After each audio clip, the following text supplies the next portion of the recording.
Son las 4 de la tarde, las 3 en Canarias. La directora de la Agencia Española del Medicamento, María Jesús Lamas, asegura en la cadena SER que España tiene disponibilidad suficiente del fármaco Remdesivir para hacer frente a las necesidades actuales que tiene el sistema sanitario en relación al nivel de contagios. Estados Unidos ha comprado hoy todo el stock mundial disponible. Dada la situación epidemiológica que tenemos ahora y lo que es previsible, el stock que hay es suficiente para cubrirlo. Lo que no nos podemos plantear es qué podría ocurrir en una situación como la de marzo o abril, pero esto no es esperable y de momento la cantidad de medicamento que tenemos es suficiente para las necesidades. Concluye sin acuerdo la reunión de Interior con los colectivos de policías y Guardia Civil para negociar el pago del tercer tramo de la equiparación salarial al que se había comprometido el ministro Marlaska. El desencuentro esta vez, Pilar Velasco, está entre los sindicatos de los propios cuerpos policiales.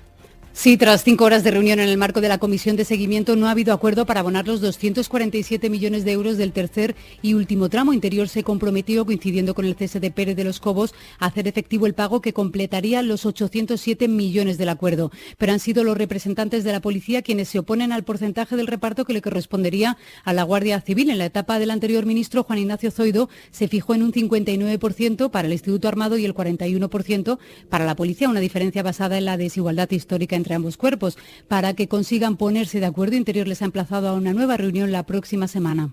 La Junta Electoral Central da la razón a Vox y urge a Correos a reanudar de inmediato la distribución de sus papeletas electorales en Galicia y en Euskadi. Correos las había paralizado al considerar que los sobres contenían mensajes que vulneraban los derechos fundamentales. Javier Carrera, buenas tardes.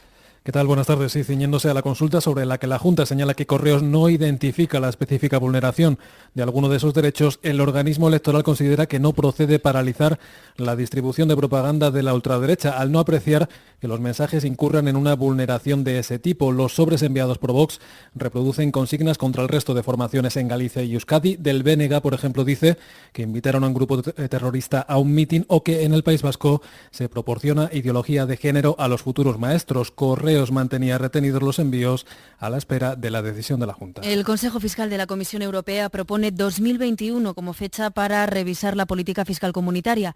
El techo de déficit del 3% que rige desde la crisis financiera de 2008 se eliminó durante la pandemia para que los estados pudieran invertir.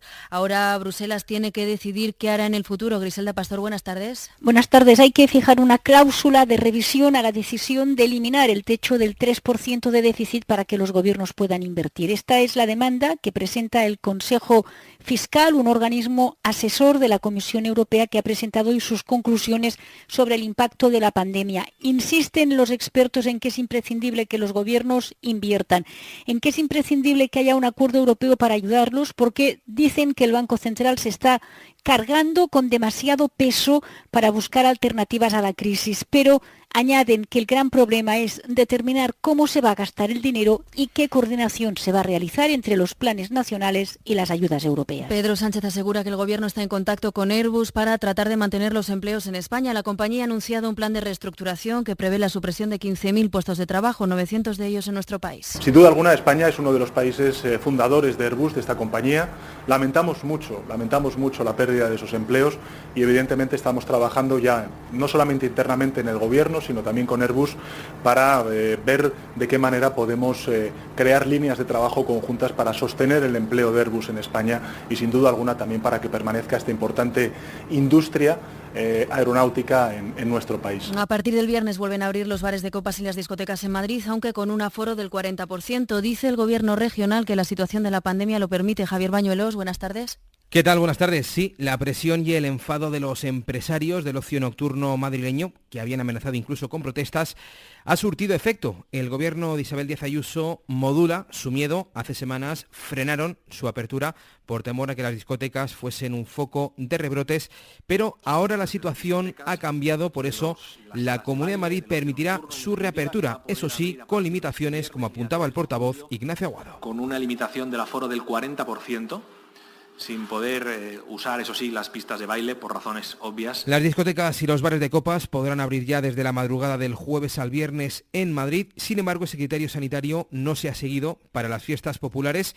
Las verbenas seguirán prohibidas, igual que los baños en zonas naturales. Sí reabren, en cambio, los parques de bolas, también con un aforo máximo del 40%. Es todo por el momento. Más información a las 5, las 4 en Canarias y en cadenaser.com. Se quedan escuchando La Ventana con Carlos Francisco.